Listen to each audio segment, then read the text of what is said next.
This is Chris Schutte. I will move to approve the agenda. Okay. Zalta will second. All right, we have a first and a second. Any changes to the agenda? Okay, hearing none, are there any objections to adopting the agenda? And hearing none, the agenda stands approved. Okay, moving on to agenda item number 4. We have before us the minutes from the April 22nd, 2021 for AMAT's Policy Committee meeting for approval. Do we have a motion to approve those minutes as submitted?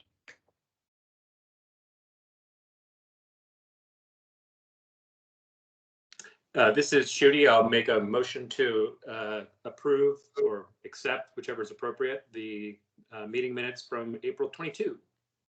All right. Do I have a second? Zalta second. Okay. We have any changes or discussions on the minutes as submitted? All right. Hearing none. Any objections to approving the minutes? Okay, hearing no objections, the April 22nd, 2021 minutes are approved. Moving right on into item number 5, the action items for today. Action item 5A, the 2022 safety target recommendations. Craig, do you want to give us a quick rundown on those, please? I will, and I just want to make sure folks are able to see the screen that I'm hopefully showing up correctly from home here, working from home today, and that it's large enough print for folks to be able to read most of it.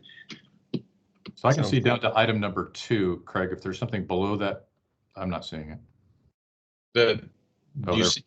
You see the memo? Okay, and I'll scroll as need be. But so, so the safety targets in a previous authorization bill, federal highways, and Congress passed a number of performance measures that MPOs such as ours need to pay attention to and track, etc.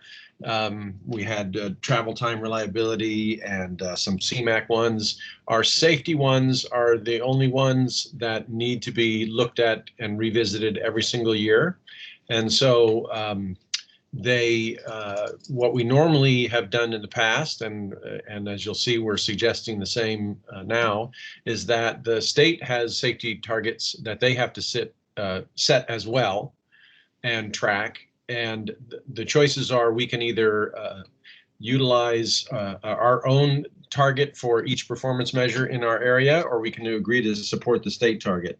And what we've done in the past and what we're suggesting again now is that because the state is tracking these performance measures, this particular one, the safety ones, and they have the data and they collect the data, and because I am involved with, as is the Municipal Traffic Engineering Department, we're both involved with helping set the state's safety targets, and we have input into that. We are suggesting that we again support the state's targets. So I've given you on the memo here, you can see the targets suggested for 2022, and then below that you'll see what the targets have been in the last few years, and you'll see that for the most part they're trending downwards. They went up a bit in 2020, but the target was down a bit in 2021, and so we're continuing that downward trend, which is obviously always a good thing when we're talking about lowering the number of fatalities and the fatality rate, etc. So I do have the state's specific safety targets behind it. It's the same numbers, it's just their memo. But we took this before the TAC 2 weeks ago, and they recommended to follow staff's recommendation, which was to support these the state's targets on these. Happy to answer questions. I'm sure that there are other people on the line, such as Mr. Amundsen, who could answer more questions if you want to get into the nitty-gritty, but there they are, and we'll go from there. All right, thank you, Craig. Any questions or comments from members of the committee? I think both John Weddleton and Chris Schutte have their hands up. Oh, there. Mr. Schutte, go ahead. Thank you. Craig or Chair, the state targets that we mimic, these are statewide targets, or are they specific to the MPO? And I believe we were asked this question at the TAC, and the answer is they're statewide targets, I believe. Is that correct, Jim? That is correct. Yeah. All right. Okay, thank you. And as a follow-up, have we always, for the MPO, have we always just adopted the state's targets, or have there ever been periods where we've diverged? No, we've always supported the state targets, mostly for those reasons that I mentioned earlier, that they're collecting the data and we don't have staff, et cetera, capability to just collect the data, and we're involved in helping set their measures and their numbers. So we're pretty confident that these are good ones for us. Okay, and then last one, I promise, they're all related. Thank you for the history. What is the I guess outcome or penalty for missing targets? So there are some penalties for the state if they don't meet their measures. I'm not exactly sure what they are, but there are no penalties for the MPO for not meeting these targets. And that's how the feds set it up when they set it up. Can't give you a lot of insight on that. Craig, if I may, Yes, please. through the chair, if the state doesn't meet the targets, then the federal FHWA Region 9 requires us to increase our HSIP percentages for the next year, which is the specific funding targeting improving safety. Thanks, Jim. Yep. Anything else, Chris? No, thank you, Mr. Chairman. All right. Mr. Welton, I saw you handed your hand up for a moment. Oh, there it is. John, go ahead. Yeah, thanks. So I guess two questions. One, what are these used for kind of within the, I guess within the whole process? I think Jim touched on some of that. Maybe that's all of it. And thinking, as we move forward writing LRTP that, comes from the municipality side planning department, I think having something in there about safety measures would be important, so that instead of using state numbers, we would have something that's more specific to Anchorage. And what would be benefits and perils in that? And that might be too big of a discussion for this item, but if we could get some insights, it would be helpful. Well, I guess I would start by answering that, in the work session we had earlier today on the TIP criteria, as you remember, we tweaked things around a bit to put the most points towards the projects that relate to safety. We don't yet have language in there that specifically talks about specific safety measures, but those criteria are designed, or the performance measures are designed for the MPO to help us focus on doing things that will, improve these numbers, so that the number of fatalities would go down and serious injuries and all that sort of stuff. So they're designed to implore us to continue to concentrate on projects that improve safety in our area to reduce serious injuries and fatalities. That's kind of the big picture idea.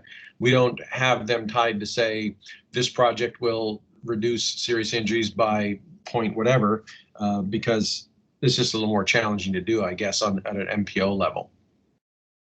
And I don't know if Jim has any further insight into what they're doing with their performance measures and how they track them at the state level, but that's kind of our general idea, how we utilize these performance measures.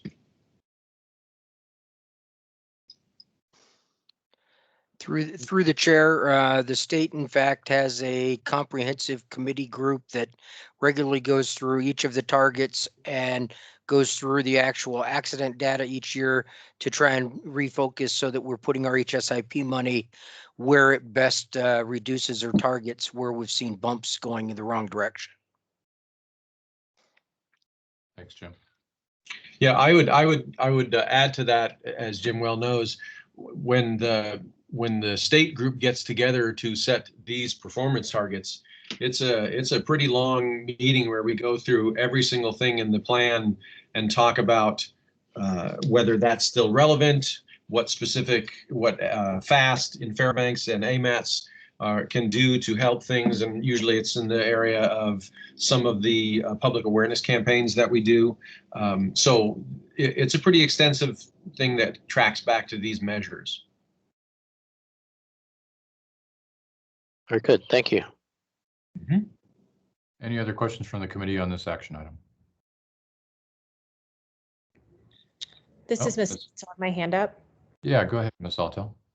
Thanks. And this is just my lack of knowledge around what's going on around the state. But do other jurisdictions that participate in setting these safety measures, do they have plans like Vision Zero and other things that are driving their local safety goals? I don't honestly know if Fairbanks has a Vision Zero plan. I'm not sure. And the reason for the question is because there is a local Vision Zero plan that drives our local safety metrics within our AMATS region. You know, in some ways, that's just not reflected here if that's not something that's being done throughout the other communities. So I just wanted to kind of get some clarity on that. Okay. Anything else, Ms. Altel? Nope, just want to get that on the record as a concern about how these measures apply to Anchorage when it has a Vision Zero plan. Thanks. Yep. Any other questions from the committee? I see Mr. Schutte has his hand raised. I don't know if that's. Oh, there it is. Yep. Okay. Okay, Thank great. Thank you. Just as a follow-up question to, I think, where Ms. Weddleton was going, Craig or Jim, what are the additional obligations or responsibilities that potentially would come if the AMATS chose to set its own targets or performance measures? Well, we would just need to track them. So we would have to have the ability to track those measures in front of you inside the AMATS area, and you know, just keep up on it. And we don't currently have that data in an easy format, and we don't have staff in order to do it. So that's why we haven't done it yet. But you need to track it. You need to set it like we do here, and report that to FHWA and let them know how we're doing on the targets, et cetera. Thank you. And as a follow-up, I mean, there was through the Vision Zero work that we did, there was extensive data dumps from Anchorage Police Department and I think from Fire Department that all fed into the data modeling that they did with that project. Are those data sources adequate to reveal these performance measures? I would have to check with our traffic engineering group. They're the ones who do the data collection. I don't know that they track all of these numbers as we need them to. I mean, if I remember correctly, when we first had to start doing this, we asked about it. And at the time we were told that they didn't track all these numbers in town here, but I'd have to double check that. Thank you. Yeah, that'd be interesting to know because while it doesn't line up perfectly, I know that the collision data that was shared through the Vision Zero work that Kittleson did is generally aligned with these, although there may be some tweaks. And all of the data sources for that work was the available APV and I think AFD sources. Of course, the state was a source too. It would be interesting to me to look at that, and the reason I think it's interesting is because of all the points that both John and Meg raised. You know, within the MPO, there are different conditions than there are statewide, and at some point, it seems like there probably is a benefit to recognizing the uniqueness of the MPO or the Anchorage MPO and having corresponding performance measures. Thank you. Probably wouldn't hurt, just from Department of Transportation perspective, to replace the traffic engineers that you've lost over the last year towards that effort as well. Amen. Just saying. Maybe that'll be for the next administration to handle. So, okay, last call for any final questions from the committee on this action item. All right, I don't see any raised hands. So we're going to hop over to the public side of the house. Do we have any comments from the public regarding this action item? Please remember, if you do like to speak up, you got 3 minutes and we'd love to hear from you.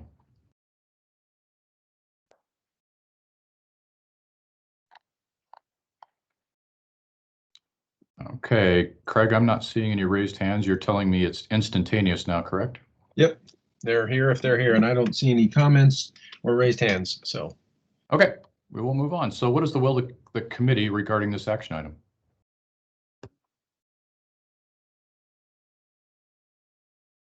Move to approve, Weddleton. Okay, thank you. Have a second?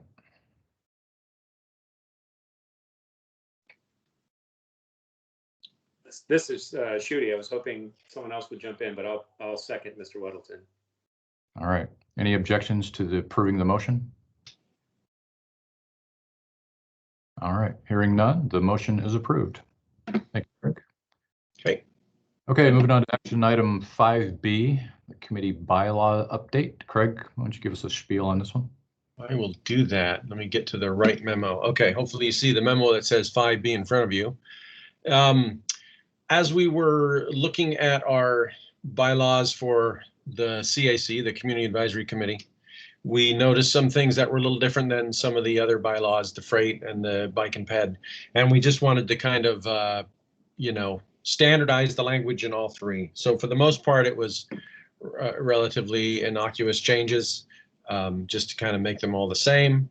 One little bit different was the term limits of the CAC and the bike and ped were 2 3-year terms, and the freight committee had 3 3-year terms. So we thought it made more sense to move it to the 3 3-year. Some of these committees have sort of specialized folk on there, and can be challenging to find someone after a short 6-year stint on there, relatively short 6-year stint. So making the 3 3-year terms kind of helps out. In addition, we had some language that we added into one of the committees about the telephonic meetings. Our freight committee were kind of hard to get quorums. Those folks are all gainfully employed to different industries for the most part, and meeting during the middle of the day was challenging. So we had the addition of the telephonic meetings clause under their meeting. So we want to standardize that throughout. So those are the main things that we did there. You can see, if you want to, in the breakdown of those bylaws, all of those specific changes, but this memo kind of outlines the main things. And the Technical Advisory Committee thought they agreed and recommended their approval at their last meeting. So happy to answer questions if you have specifics, but otherwise, there it is. Craig, any comments from the committee from Chris Schuete's dog? Is that your dog, Chris? That is my dog, yeah. I have 2 of them. And they're making sure someone's not eating the house, I guess. Oh, it's Craig, okay. Any questions from the committee on this action item?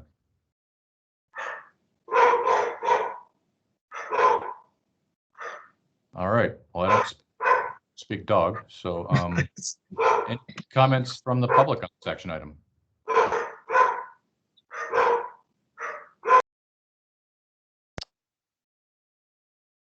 Okay, I don't hear any comments or questions from the committee or the public. So regarding this action item, what is the will of the committee? Zalatel, move to approve. All right, thank you. Second, Weddleton. All right, thank you, Mr. Weddleton. I don't hear any objections. Are there any objections to approving the motion at all? Okay, hearing none, the motion is approved for item 5B. Okay, Craig, I don't see anything under project and plan updates unless you've got anything last minute. So we will move on to agenda item 7A, the update public involvement plan revision. So Craig, you're going to be talking to this?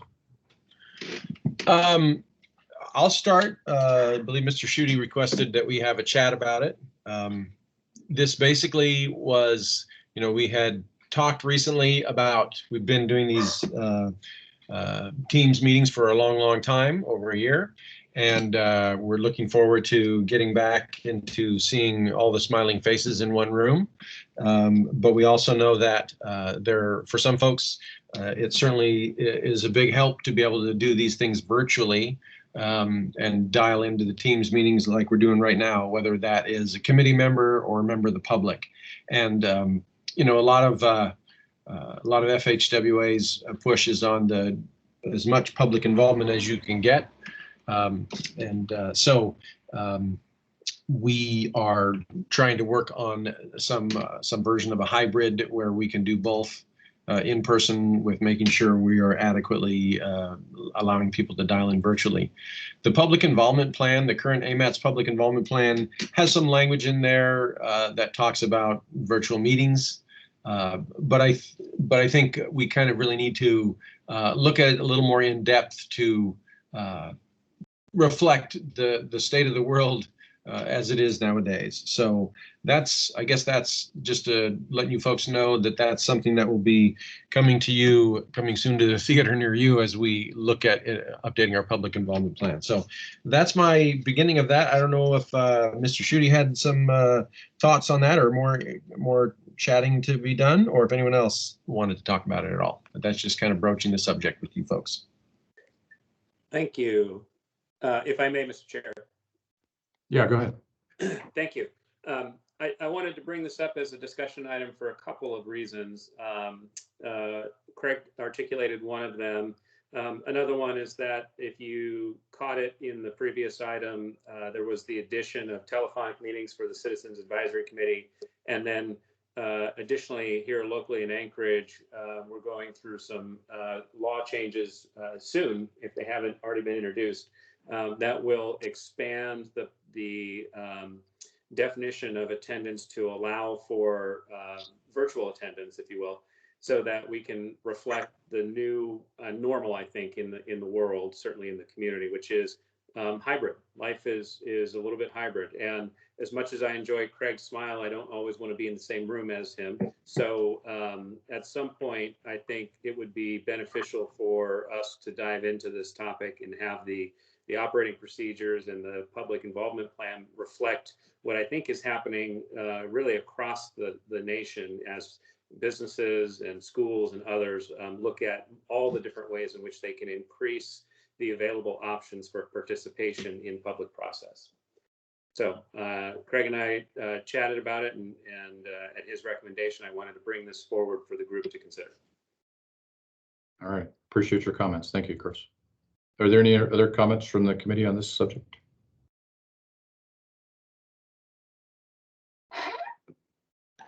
Okay, I guess if I have a comment to make, I know we have a new administration coming online with the city, and I would prefer, I guess, if we were to make any substantive changes, to have that new administration perhaps weigh in on where it sees the future going. I've talked to Mr. Bronson myself. I know he is very highly in favor, Chris, of enhancing the teleworking options for city employees. So I don't think he is by any means going to make that not an option. And I would expect that he would want to as well have that echoed in the public involvement plan at the AMATS level as well.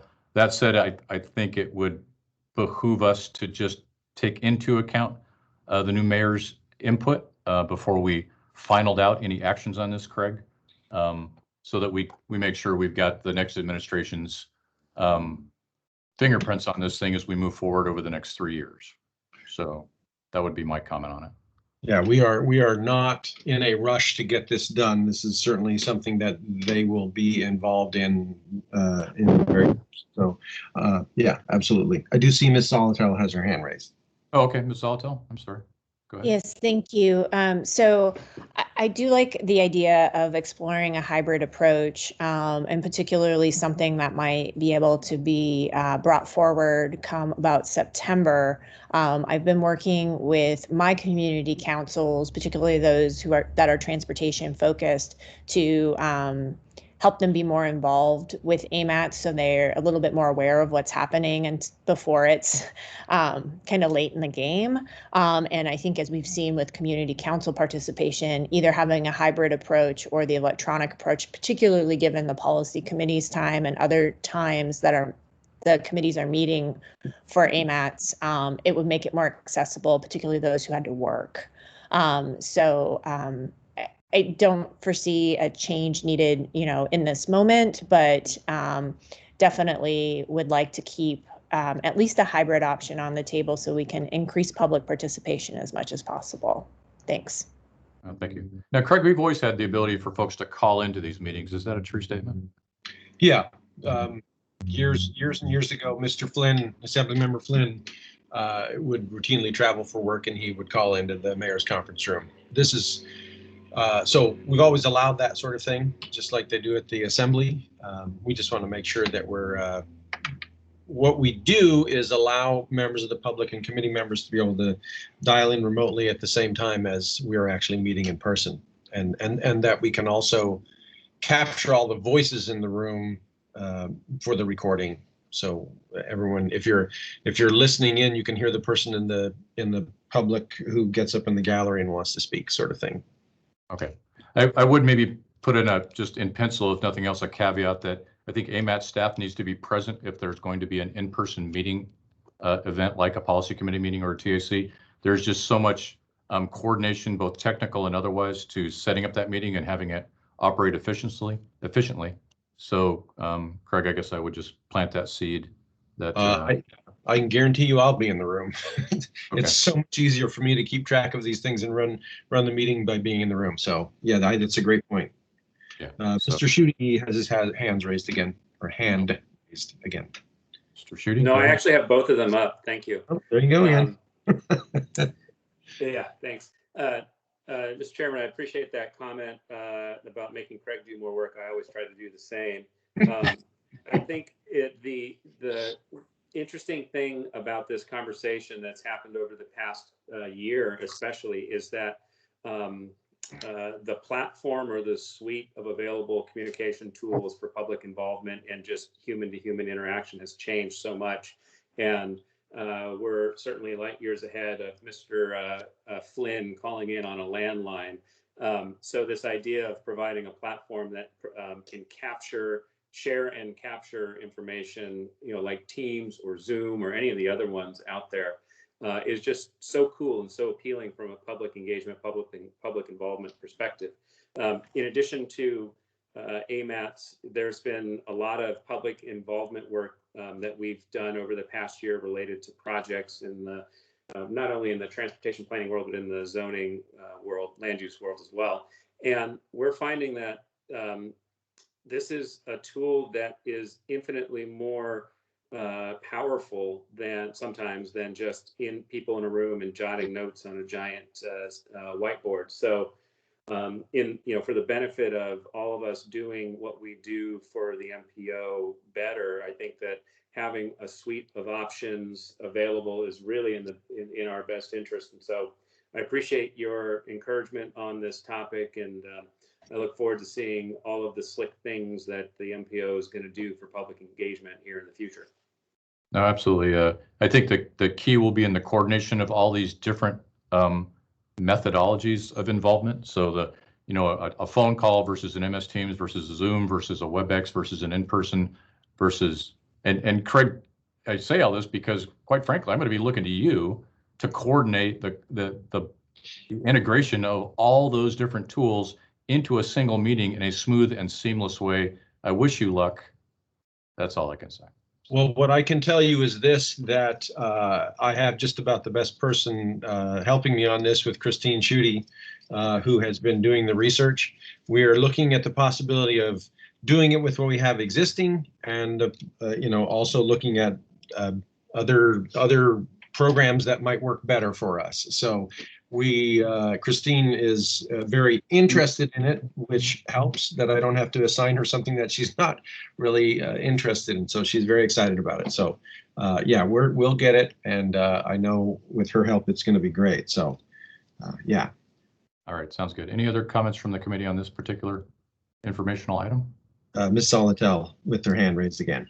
There To you be go. honest, I don't see her hand until you actually say the name. That's all. And I took it down, so I didn't forget to take it down. I just wanted to share, having moved kind of back to the pre-COVID experience with a committee that gets a lot of interest, is that there's been a lot of disappointment not to be able to watch the committee meeting happen in a remote way, that the recording and attending in person, there is not a call-in option on our committees typically, except for participants, but not for the public, that's been met with a lot of resistance and a lot of disappointment. So I just wanted to share that feedback I had received. It's kind of become an expectation that with this technology, the public should be able to access and see, like the agenda that's up or the items as we're going through them.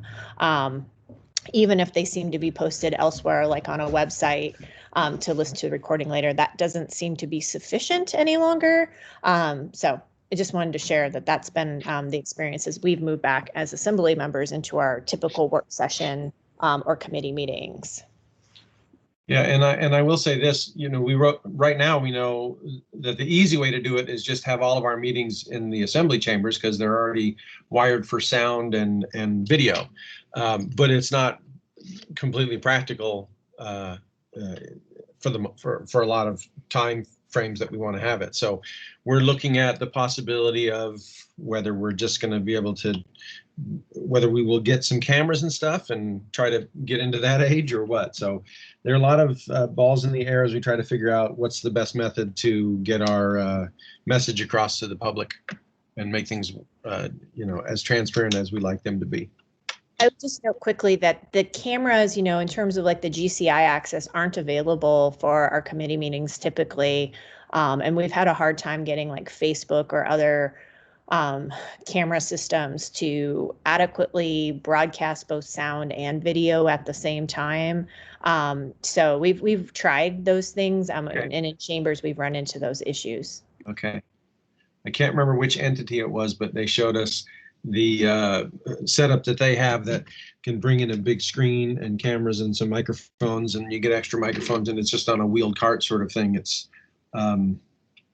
yeah, well, basically we're exercising lots of options and seeing which one might work for us, but we will certainly keep you folks in the loop. Mr. Weddleton, any questions from you? Not a question, but Craig, you might coordinate with Desiree at the clerk's office because she's looking at some of this too, and you might have better ideas to share with her too, because it's been a bit of a challenge. All right, thank you. I'll get Christine in touch with her. Thanks. All right. Any last minute questions or comments? Mr. Weddleton, I'll assume you've gotten all yours addressed. Okay. Yes, thank you. Yeah, I just saw your hand up still.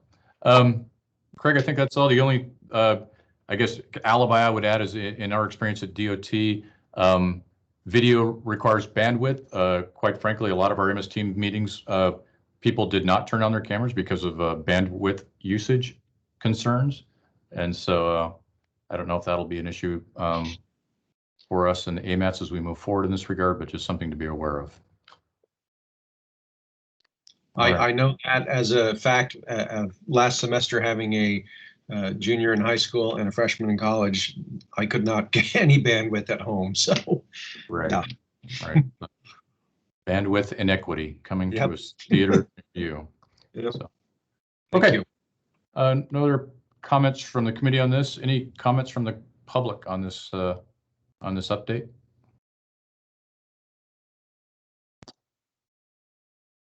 You see Ms. Heil has her hand raised. So sneaking in.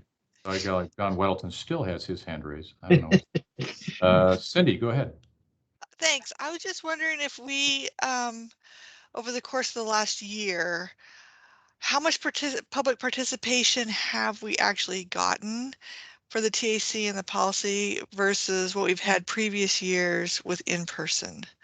I think it might be nice to see if there was if there was an increase in participation or not, and if there was like no participation.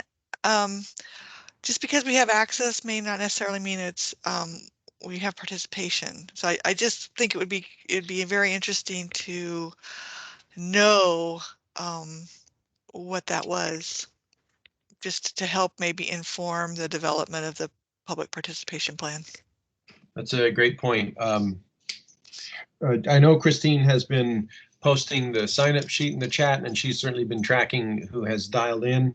And of course, she is on leave right now. So, but that is a great point to, we should always be tracking, and we do always track, but who's dialing in and how many fans we have.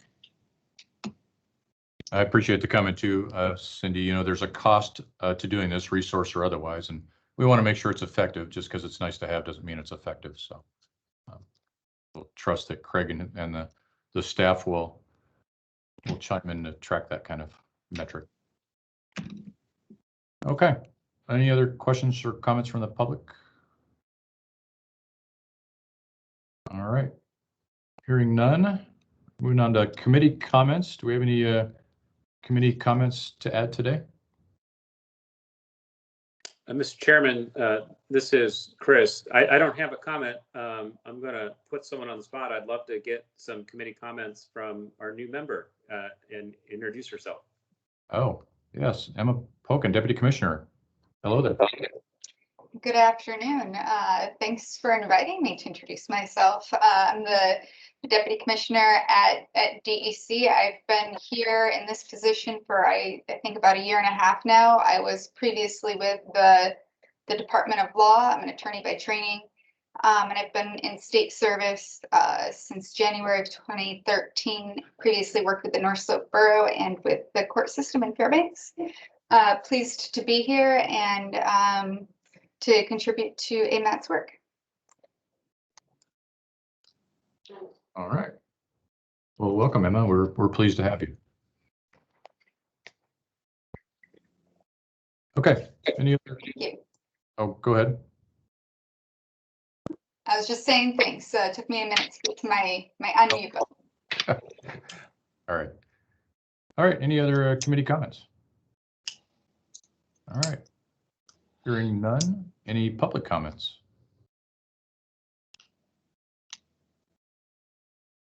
All right.